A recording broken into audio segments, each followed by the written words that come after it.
द्रौपदी चीरहरण। कृष्ण ने द्रौपदी के पुकारने का इंतजार क्यों किया? महाभारत में युद्ध क्रीड़ा के समय युधिष्ठिर ने द्रौपदी को दांव पर लगा दिया और दुर्योधन की ओर से मामा शकुनी ने द्रौपदी को जीत लिया। उस समय दुशासन द्रौपदी के बालों से पकड़ते हुए घसीटते हुए सभा में ले आया।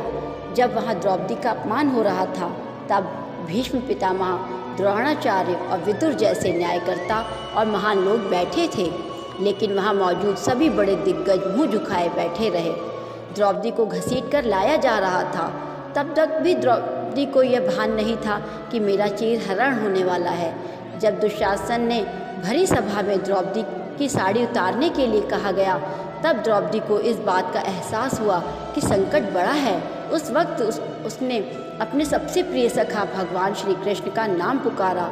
हरि हरि अभयम हरि हर कृष्णा अभयम। उद्धव गीता या उद्धव भागवत में श्री कृष्ण के सखा उद्धव उनसे इस संबंध में कई सवाल करते हैं। आओ जानते हैं श्री कृष्ण उद्धव संवाद को। उद्धव कहते हैं, हे कृष्ण, आप पांडवों के आत्मीय प्रिय मित्र थे। आजाद बांधव के रूप में उन्होंने सदा आप पर पूरा भरोसा किया। कृष्ण, आप महान ज्ञानी हैं।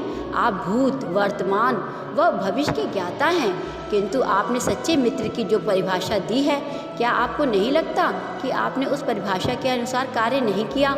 आपने धर्मराज युधिष्ठिर को जुआ खेलने से रोका क्यों नहीं? चलो ठीक है कि आपने उन्हें नहीं रोका, लेकिन आपने भाग्य को भी धर्मराज के पक्ष में भी नहीं मोड़ा। आप चाहते तो युधिष्ठिर जीत सकते थे।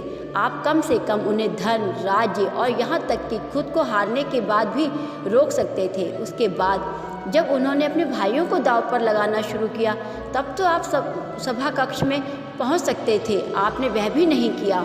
उसके बाद जब दुर्योधन ने पांडवों को सदैव अच्छी किस्मत वाला बताते हुए द्रौपदी को दांव पर लगाने को प्रेरित किया और जीतने पर हारा हुआ सब कुछ वापस कर देने का लालच दिया, कम से कम तब तो आप हस्तक्षेप कर ही सकते थे। अपनी दिव्य शक्ति के द्वारा आप पासे धर्मराज के अनुकूल कर सकते थे। इसके स्थान पर आपने तब भी हस्तक्षेप नहीं किया।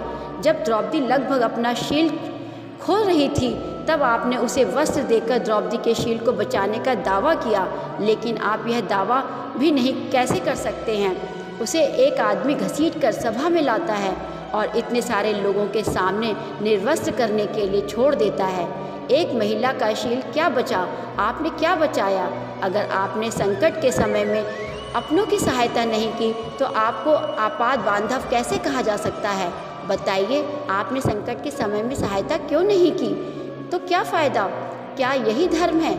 इन प्रश्नों को पूछते पूछते उद्धव का गला रुंध गया और उनकी आंखों से आंसू बहने लगे।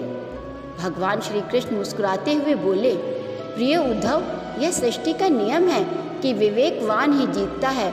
उस समय दुर्योधन के पास विवेक था, धर्मराज के पास नहीं। यही कारण रहा कि धर्मराज पराजित हुए। उद्धव को हैरान परेशान देखकर कृष्ण जी आगे बोले, दुर्योधन के पास जुआ खेलने के लिए पैसा और धन तो बहुत था, लेकिन उसे पासों का खेल खेलना नहीं आता था। इसीलिए उसने अपने मामा शकुनी को युद्ध क्रीड़ा के लिए उपयोग किया। यही विवेक है। धर्मराज भी इसी प्रकार सोच सकते थे और अपने चचेरे भाई से पेशकश कर सकते थे कि उनकी तरफ से मैं खेलूँगा। जरा विचार करो कि अगर शकुनी और मैं खेलते तो कौन जीतता? पासे के अंक उसके अनुसार ही आते और मेरे अनुसार। चलो इस बात को जाने दो, उन्होंने मुझे खेल में शामिल तक नहीं किया। इस बात के लिए उन्हें क्षमा किया जा सकता है, लेकिन उन्होंने विवेक शून्यता से एक और बड़ी गलती की, और वह यह कि उन्होंने मुझसे प्रार्थना की कि मैं तब तक सभा कक्ष में ना आऊं जब तक कि मुझे बुलाया ना जाए, क्योंकि वे अपने दुर्भाग्य से खेल मुझसे छुप कर खेलना चाहते थे। वे नहीं चाहते थे कि मुझे मालूम पड़े कि वे जुआ खेल रहे हैं। इस प्रकार उन्होंने मुझे अपनी प्रार्थना से बांध दिया। मुझे सभा कक्ष में आने की अनुमति नहीं थी। इसके बाद भी मैं कक्ष के बाहर इंतजार कर रहा था कि कोई मुझे बुलाता है। भीम, अर्जुन, नकुल और सहदेव सब मुझे भूल गए, बस अपने भाग्य और दुर्भाग्य को कोसते रहे। अपने भाई के आदेश पर जब दुशासन द्रौपदी को बाल पकड़कर घसीटता हुआ सभा कक्ष में लाया, द्रौपदी अपनी सामर्थ्य के अनुसार जूझती रही, तब भी उसने मुझे नहीं पुकारा। उसकी बुद्धि जब जागृत हुई, जब दुशासन ने उसे निर्वस्त्र करना प्रारंभ किया, जब उसने स्वयं पर निर्भरता छोड़कर हरि हरि अभयम कृष्णा अभयम की गुहार लगाई, तब मुझे उसके शील की रक्षा का अवसर मिला। जैसे ही उसने मुझे पुकारा, मैं अविलंब पहुंच गया। अब इस स्थिति में मेरी गलती बताओ। उद्धव बोले, कान्हा, आपका स्पष्टीकरण प्रभावशाली अवश्य है, किंतु मुझे पूर्ण संतुष्टि नहीं देता। क्या मैं एक और प्रश्न पूछ सकता हूँ? कृष्ण की अनुमति से उद्धव ने पूछा। इसका अर्थ यह हुआ कि आप तभी आओगे जब आपको बुलाया जाएगा। क्या संकट से घिरे अपने भक्त की मदद करने आप स्वतः नहीं आओगे? कृष्ण जी मुस्कुराए। उद्धव, इस सृष्टि में हर एक का जीवन उसके स्वयं के कर्मफल के आधार पर संचालित होता है। ना तो मैं इसे चलाता हूँ और ना ही इसमें कोई हस्तक्षेप करता हूँ। मैं केवल एक साक्षी हूँ। मैं सदैव तुम्हारे नज़दीक रहकर जो हो रहा है उसे देखता हूँ। यही ईश्वर का धर्म है। उलाहना देते हुए उद्धव ने पूछा, वाह वाह, बहुत अच्छा कृष्ण। तो इसका अर्थ यह हुआ कि आप हमारे समीप खड़े रहकर हमारे सभी दुष्कर्मों का निरीक्षण करते रहेंगे। हम पाप पर पाप करते रहेंगे और आप हमें साक्षी बनकर देखते रहेंगे। आप क्या चाहते हैं कि हम भूल करते रहें, पाप की गठरी बांधते रहें और उसका फल भुगतते रहें? तब कृष्ण जी बोले, उद्धव, तुम शब्दों के गहरे अर्थ को समझो। जब तुम समझकर अनुभव कर लोगे कि मैं तुम्हारे समीप साक्षी के रूप में हर पल हूँ, तो क्या तुम कुछ भी गलत या बुरा कर सकोगे? तुम निश्चित रूप से कुछ भी नहीं कर सकोगे। जब तुम यह भूल जाते हो और यह समझने लगते हो कि मुझसे छुपकर कुछ भी कर सकते हो, तभी तुम कठिनाइयों में फंसते हो।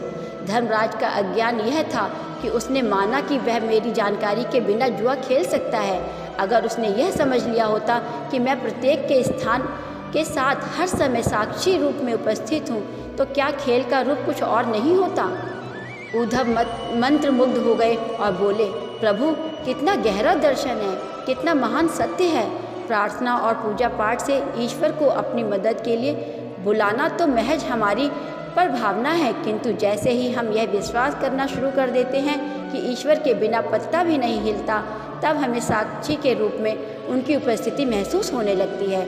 गड़बड़ तब होती है जब हम इसे भूलकर सांसारिकता में डूब जाते हैं। राधे राधे।